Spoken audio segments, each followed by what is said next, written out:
Clint Eastwood made a kids movie?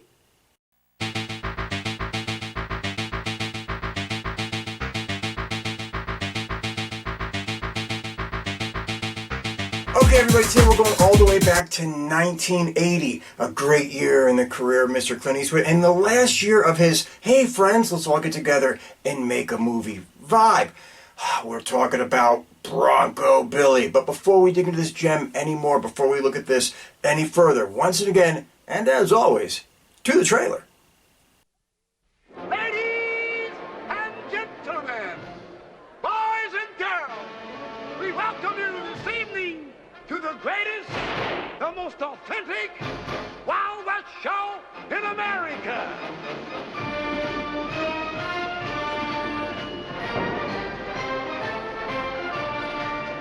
It is my privilege and honor to present to you this evening the greatest trick shooter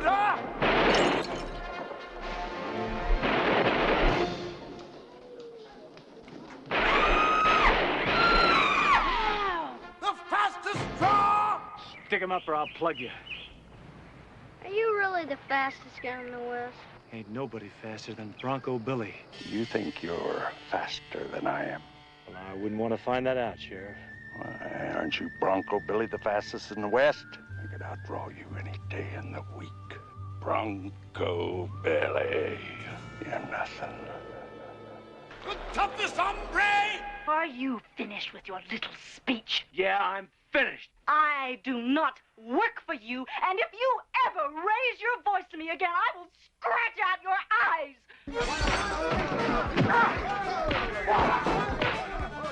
Well, when did you feel it was time to take action? Well, it's always time to take action when there's danger. Tell them we're gonna rob a train. Okay, Billy. Rob a train.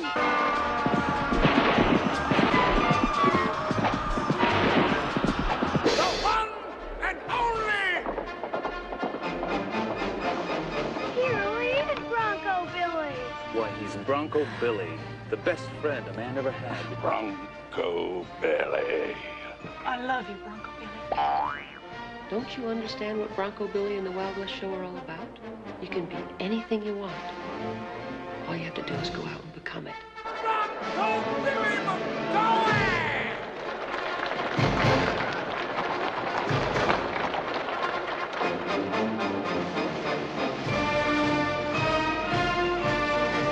Bronco Billy, a real live American hero. Clint Eastwood is Bronco Billy, and he's coming to your town soon.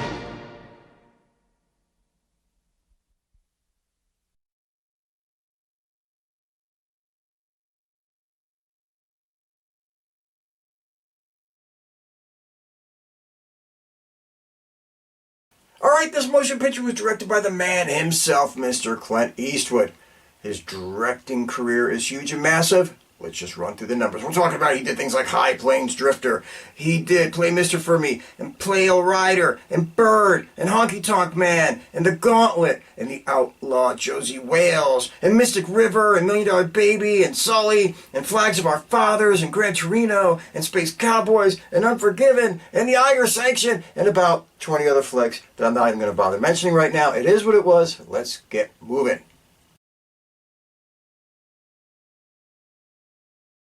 Okay, everybody, of all the movies I've ever done, this has probably got the largest cast section, so I hope you can stick with that. But I'm going to go through it really, really quick so we can get all the names in really, really fast. Playing Bronco Billy McCoy himself was Clint Eastwood. Now, take about 9% of the movies I named when I was talking about his directing stuff and add some of this stuff to it, and here we go. We're talking about he has been in little motion pictures like Dirty Harry, and of course I mentioned already Unforgiven, Josie Wales, Heartbreak Ridge, and The Bridges of Madison County, and Firefox, and a Tightrope, and Blood Work, and A Perfect World. So I can go on and on and on and on and on and name all the things he's been in, but we've only got so much time. Let's keep moving.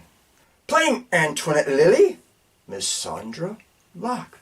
Oh yeah, you remember the other half of the equation, back in the day. We're talking about she was in stuff like The Gauntlet. She was in stuff like The Heart is a Lonely Hunter, and The Second Coming of Suzanne, and Rat Boy, and Sudden Impact. Of course, Josie Wales, and The Every Which Way But Loose.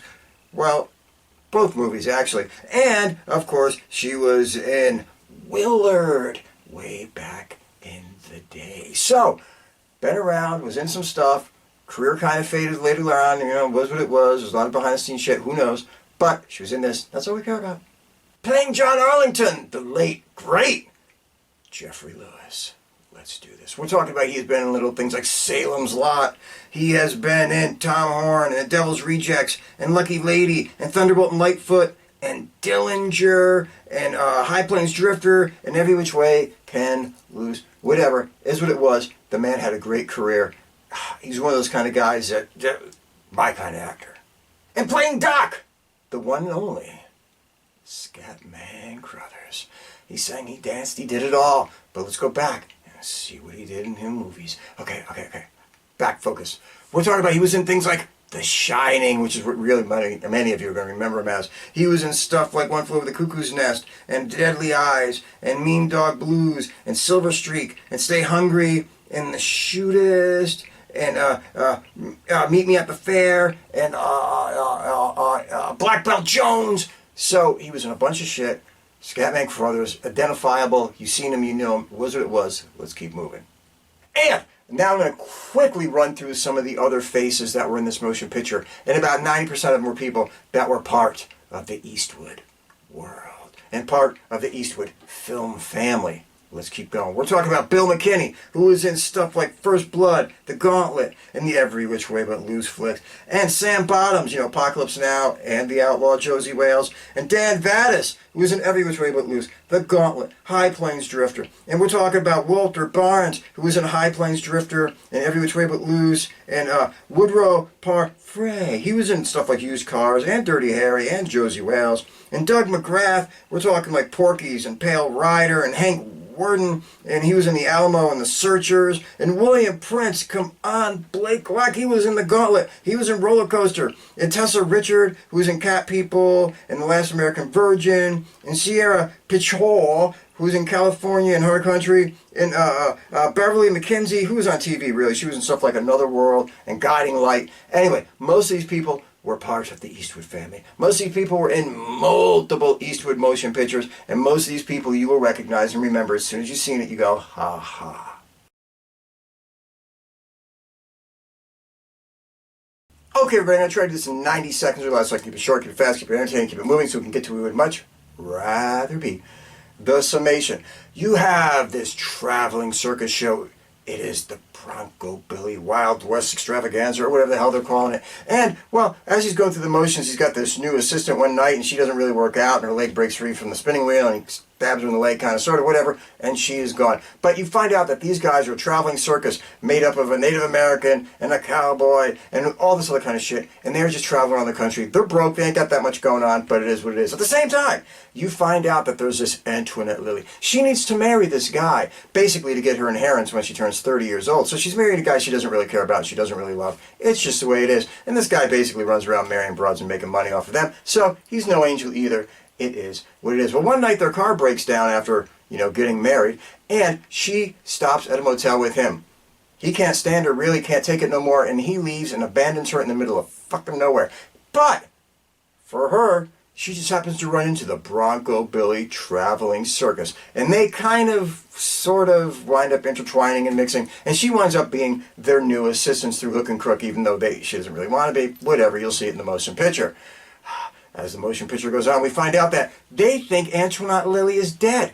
And you find out her family and her, surviving husband really is in cahoots together to bury her so the mother-in-law can get cash. And she just winds up going to run off with the circus. Basically, for all intents and purposes, develops into a love story. You find out more about the kids and everybody part of his traveling circus. You find out that they're all convicts, and Bronco Billy himself did 7-8 years in the pen, and Doc got arrested, and they were all these people that were former convicts, and they were all people that were never anything like they represent, and now they have adopted these new lifestyles just because they want to, live the fantasy. Well, as the motion picture goes on, some hardships come down and fall upon the traveling circus, and they need money, they need cash, they're going to do some crazy shit to try to raise it. It is what it is. Basically, it turns into another love story type of thing. Will Clint Eastwood and Sondra Locke fall in love and get over their shit? What happens when everybody finds out that Antoinette Lily is still alive? What's going to happen? It's one of those kind of motion pictures. The plot's not that deep. It's not that serious. It's just a whole bunch of fun. Let's get going.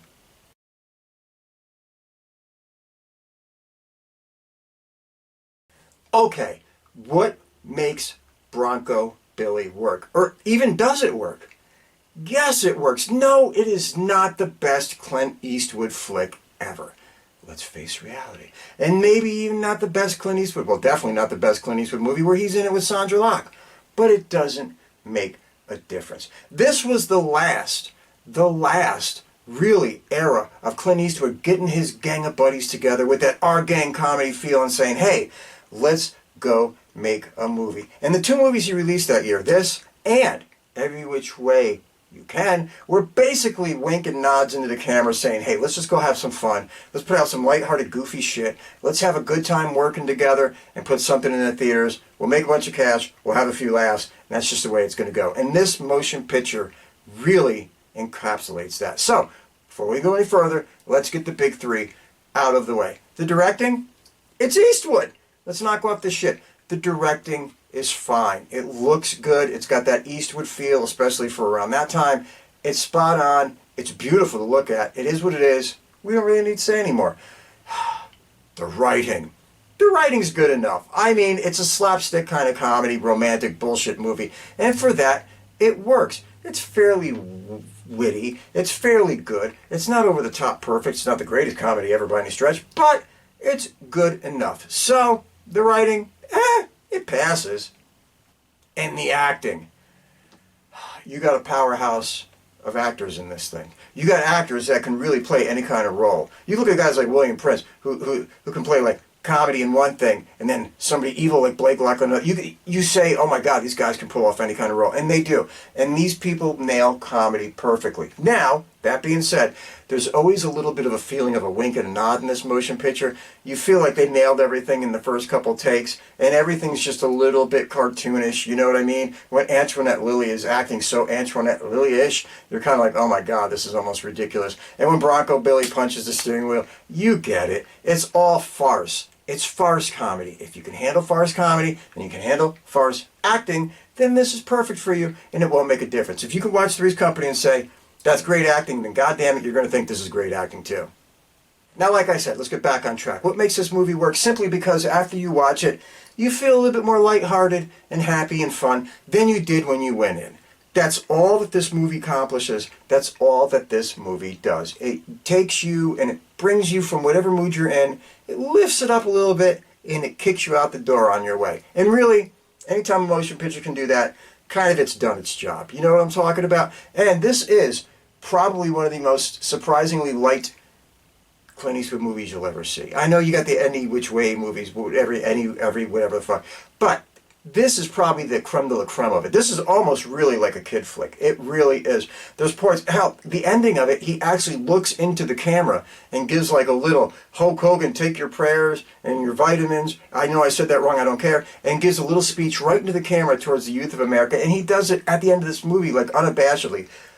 The whole crew of actors is standing next to him with this whole take a bow, like, guys, this was just a wink and a nod and a nudge kind of movie. We were just here to have fun and have fun with you. This wasn't to be taken seriously. We had a good time. We hope you had a good time. And let's all go about our way. And be good little boys and girls after you leave the theater. That was the message through the movie. At the end of the movie, they made it right in your face. And literally, they wanted you to know it.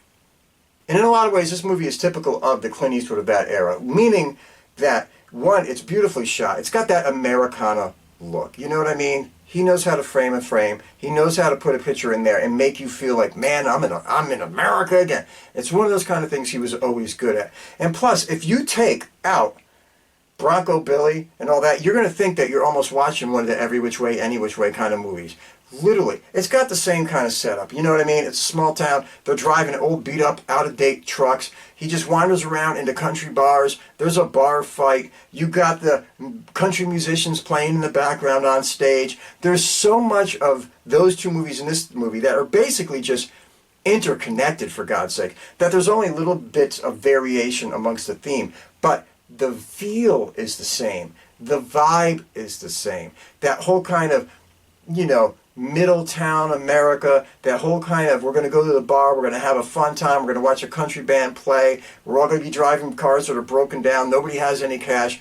That shit is a theme that runs right through those movies and through those motion picture. So it was really appealing to most people in the United States because that's what most people do, which most people are, and it just kind of fit. And this movie fit in that zone also. Now, does this motion picture have any negatives? Yeah, I guess. You know what I mean? It feels like nothing you haven't kind of seen before, because really it wasn't. Also, it is very cartoonish. Maybe that's a plus, maybe that's a minus, but if you're looking for ultra realism, you're not going to get it. The movie is a little bit cartoonish. All the people in it are a little bit cartoon characters. That's just the way it goes. And the way that Antoinette Lily goes from being this really hard-nosed, rotten, mean, cruel human being through 70% of the movie, and then overnight turns around and becomes like, oh, Bronco Billy, I love you, Bronco Billy. I'll do anything for you, Bronco Billy. Just hold me and make me feel like a woman. That shit, it was almost like, man, that changed on a dime. You took somebody that was just basically evil and just made them like this, you know, uber fan of Bronco Billy who's just melting in his arms after treating him like shit for the last hour and 5 minutes. So, yes, that shift was silly. It was ridiculous. It was almost too much. But you're asking a lot if you're going to criticize a movie like this. Again, this movie is farce. This movie is played as farce.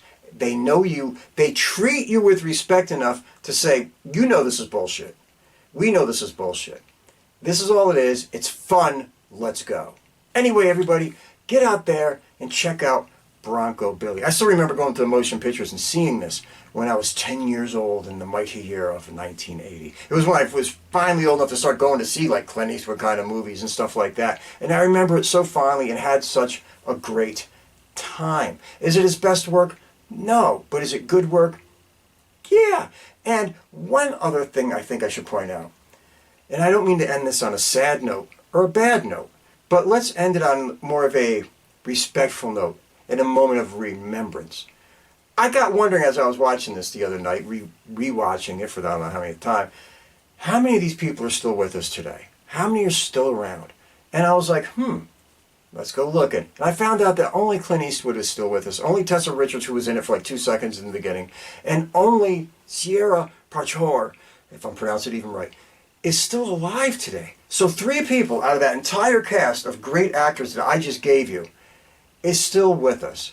So as you watch this motion picture, you're looking at a time and an era that will never be duplicated, with a group of actors that you'll never see again, with a kind of a vibe that just can't be recreated. And it's a great look back at a time in motion pictures where you could sit there, have fun with people that are almost like your friends at this point because you've seen them so many times together before, and just share an experience and enjoy yourself and forget about the shit going on in the world and just relax and have some fun. No messages, no nothing. It was just pure entertainment.